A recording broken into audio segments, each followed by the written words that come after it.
အားလုံးပဲမင်္ဂလာပါအင်းကြီးမြေ education မှာယနေ့သင်ကြားမယ့်သင်ကြားရေး lesson ကတော့ G7 သင်ယူအခန်း2ရဲ့ lesson-20 ပဲဖြစ်ပါတယ်ဆရာတို့ပုဒ်စာနံပါတ်2ကိုဆက်လက်လေ့လာလိုက်ရအောင်ပါ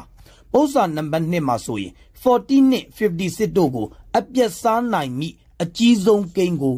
သုတ္တစာခွဲကိန်းနည်းဖြင့်ရှာပါလို့ပြောထားပါတယ်40နဲ့56တို့ကိုအပြတ်စားနိုင်မိအကြီးဆုံးကိန်းကိုလိုချင်ရင်အကြီးဆုံးပုံစာခွဲကိန်းရှာပေးရမှာပဲဖြစ်ပါတယ်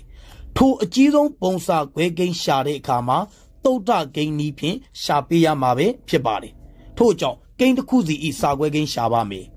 နှစ်20လီ40ပါနှစ်10လီ20ပါနှစ်5လီ10ပါ5တက်လီ5ပါ40 ဤစာခွဲကိန်းကိုပြောပါဆိုရင်2 into 2 into 2 into 5ပဲဖြစ်ပါတယ်ဒါကိုဆရာတို့က indent notation ထညွန်းသင်္ကေတနဲ့ဖော်ပြမယ်ဆိုရင်2 into 5ပဲဖြစ်ပါတယ်56 ဤစာခွဲကိန်းရှာပါမယ်နှစ်2လီ4ပါနှစ်8လီ16ပါနှစ်နဲ့ပြတ်ပါတယ်နှစ်တက်လီနှစ်နှစ်4လီ8ပါနှစ်9လီ14ပါခွန်တက်လီခွန်ပါထို့ကြောင့်56 ဤစာခွဲကိန်းကိုပြောပါဆိုရင်2 into 2 into 2 into 7ပဲဖြစ်ပါတယ် indent notation ထညွန်းသင်္ကေတနဲ့ဖော်ပြမယ်ဆိုရင်2 into 7ပဲဖြစ်ပါတယ်ကိန်းတစ်ခုချင်းစီဤစာခွဲကိန်းသိရင်အကြီးဆုံးပုံစာခွဲကိန်းရှာပေးလို့ရပါပြီအကြီးဆုံးပုံစာခွဲကိန်းရှာတဲ့နည်းလမ်းသည်တူတာကိုရှာအငယ်ဆုံးကိုယူပါတူတာကြည့်တဲ့အခါမှာ2တူပါတယ်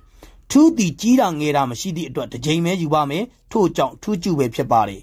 နောက်ထပ်တူတာရှိလာကြည့်တဲ့အခါမှာတူတာမရှိတော့ပါဘူး2ကျူဤတန်ဖိုးသည်8ပဲဖြစ်ပါတယ်အကြီးဆုံးပုံစာခွဲကိန်းသိရင်ပုံစာဤမေးချက်ဖြစ်တဲ့40နဲ့56တို့ကိုအပြတ်စားနိုင်မိအကြီးဆုံးကိန်းကိုရှာပေးလို့ရပါပြီ40နဲ့56တို့ကိုအပြတ်စားနိုင်မိအကြီးဆုံးကိန်းသည်8ပဲဖြစ်ပါတယ်ယနေ့သင်ကြားပေးခဲ့တဲ့ပုဒ်စာနံပါတ်2ရဲ့ရှင်းလင်းချက်ကိုနားလည်လိမ့်မယ်လို့ထင်ပါတယ်အားလုံးကိုကျေးဇူးတင်ပါတယ်ရှင်လန်းချမ်းမြေ့ကြပါစေဗျာ